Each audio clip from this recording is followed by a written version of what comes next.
नमस्ते।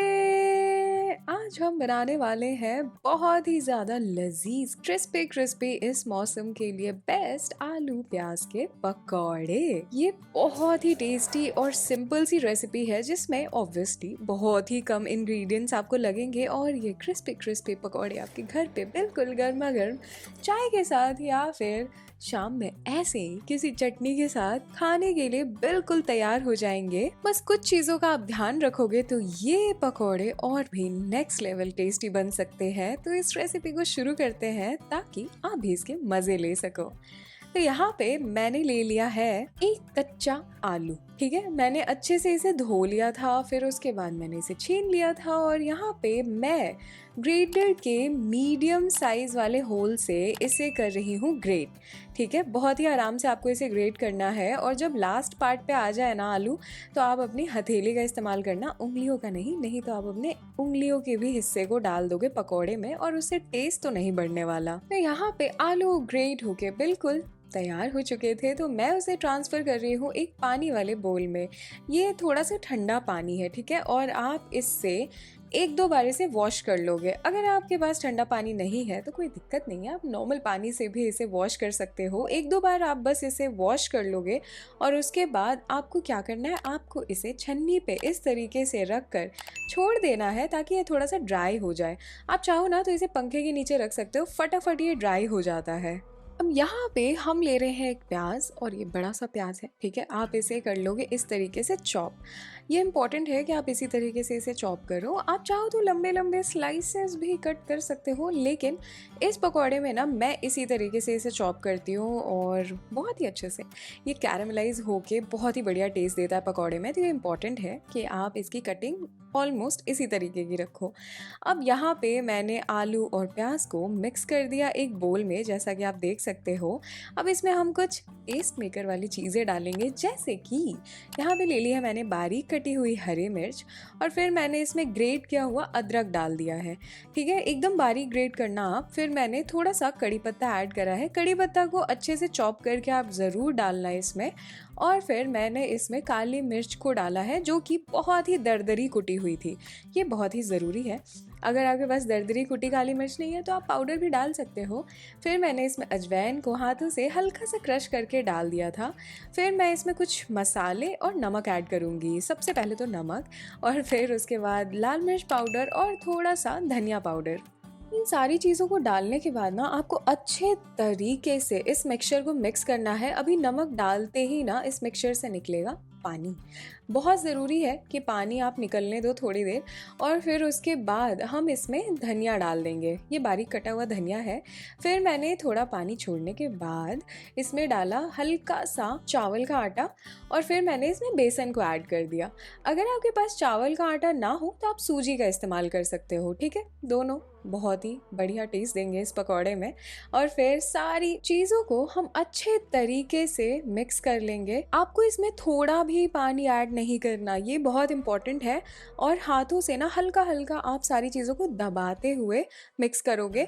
अगर आपको कहीं पे भी लगे कि पानी ज़्यादा है और ये बहुत ज़्यादा गीला है तो थोड़ा बहुत बेसन आप और डाल सकते हो, या फिर अगर आप सूजी या चावल के आटे का इस्तेमाल कर रहे हो तो आप हल्का सा उसे बढ़ा सकते हो क्वांटिटी में। लेकिन यहाँ पे बिल्कुल परफेक्ट मेजरमेंट पे मैंने डाल दिया था, तो सारी चीज़ें अच्छे से हो गई हैं मिक्स। और इसमें कोई बेकिंग सोडा पाउडर वगैरह डालने की कोई ज़रूरत नहीं है, ये बिल्कुल रेडी है। और इस तरीके से हाथ पे ना आप इसे शेप करोगे, बीच में आप हल्का सा इसे प्रेस कर देना। हमें इसे कोई स्पेसिफिक शेप तो देनी नहीं है। नॉर्मल आप जैसे खाने का कौर उठाते हो अपने हाथ से, उसी तरीके से आपको इस मिक्सचर को साइड से इस तरीके से उठाना है और बीच में हल्का सा ना आप अपनी अंगूठी की सहायता से इसे प्रेस कर देना। ठीक है, और फिर आप इसे तेल में छोड़ दोगे। और जो तेल है वो बहुत इम्पॉर्टेंट है कि सही टेम्परेचर पे हो। आप इसे तेज़ आंच पे तो बिल्कुल नहीं तलोगे। ठीक है, तेल होना चाहिए गर्म और आँच होनी चाहिए आपकी बिल्कुल धीमी, धीमी से हल्की से ज़्यादा चलेगी, मतलब मध्यम और धीमे आँच के बीचों बीच, ठीक है।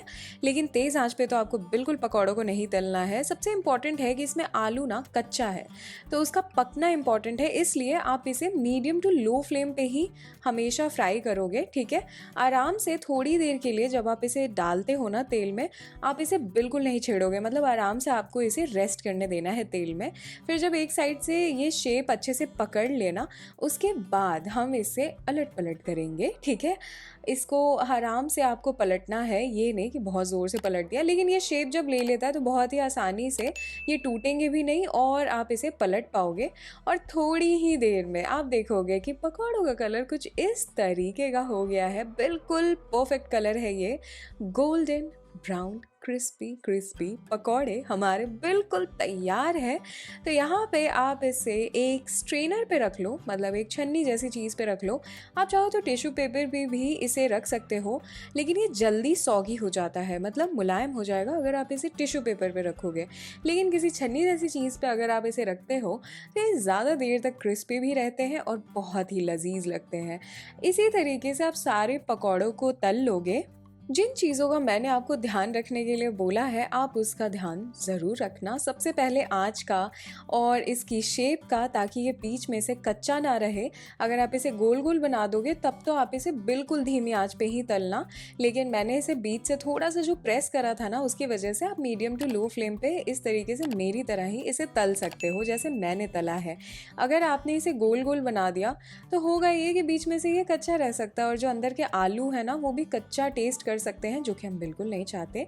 तो यहाँ पे दूसरा बैच भी मैंने इसी तरीके से तल लिया था। बिल्कुल इसी तरीके से सारे पकौड़ों को आप तल लोगे।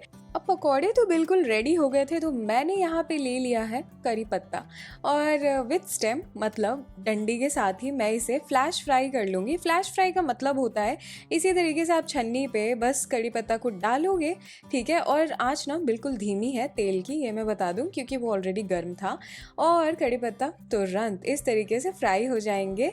कड़ी पत्ता पकौड़ों के साथ, फ्राइड चीज़ों के साथ बहुत ही अच्छा होता है खाना, क्योंकि ये आपको उसे पचाने में हेल्प करता है। अब यहाँ पे मैंने हरी मिर्च ले ली थी और ध्यान से आप देख लो कि मैंने इसे बीच में से कट कर रखा है। ये बहुत इंपॉर्टेंट है कि फ्लैश फ्राई करने के पहले आप हरी मिर्च को बीच में से इस तरीके से कट ज़रूर लगा दो, वरना ये ना फट जाएंगे तेल में और आपके साथ हादसा हो सकता है। मतलब तेल जो छिटक कर आपके ऊपर आएगा गर्मा गर्म, वो आपका हाथ जला सकता है या कहीं भी आपको मार्क्स आ सकते हैं। इसलिए बहुत इंपॉर्टेंट है कि आप इसी तरीके से फ्लैश फ्राई करो कड़ी पत्ता और मिर्च को। और यहाँ पे मैंने थोड़ा सा चाट मसाला स्प्रिंकल कर लिया था इसके ऊपर, ठीक है। और मैंने हल्का से इसे मिक्स करा और आप इसकी क्रिस्पीनेस तो देख ही चुके हो। और यहाँ पे हमारे बिल्कुल गर्मा गर्म क्रिस्पी क्रिस्पी आलू प्याज के पकौड़े तैयार हैं। बहुत ही इजी और बहुत ही टेस्टी। वैसे ये रेसिपी खत्म हो चुकी है, तो जाओ बनाओ और मुझे बताओ कि ये रेसिपी आपको कैसी लगी। कोई भी सवाल है, कोई सजेशन है, तो कमेंट सेक्शन में लिखकर मुझे पूछना या बताना मत भूलना। अगर आपको ये वीडियो पसंद आई हो तो लाइक का बटन ज़रूर दबा देना, मेरी थोड़ी सी हेल्प हो जाएगी। और ऐसी रेसिपीज़, ऐसी वीडियोस के साथ तो मुझे हर हफ्ते आना ही है, तो मेरे चैनल को भी सब्सक्राइब कर लेना।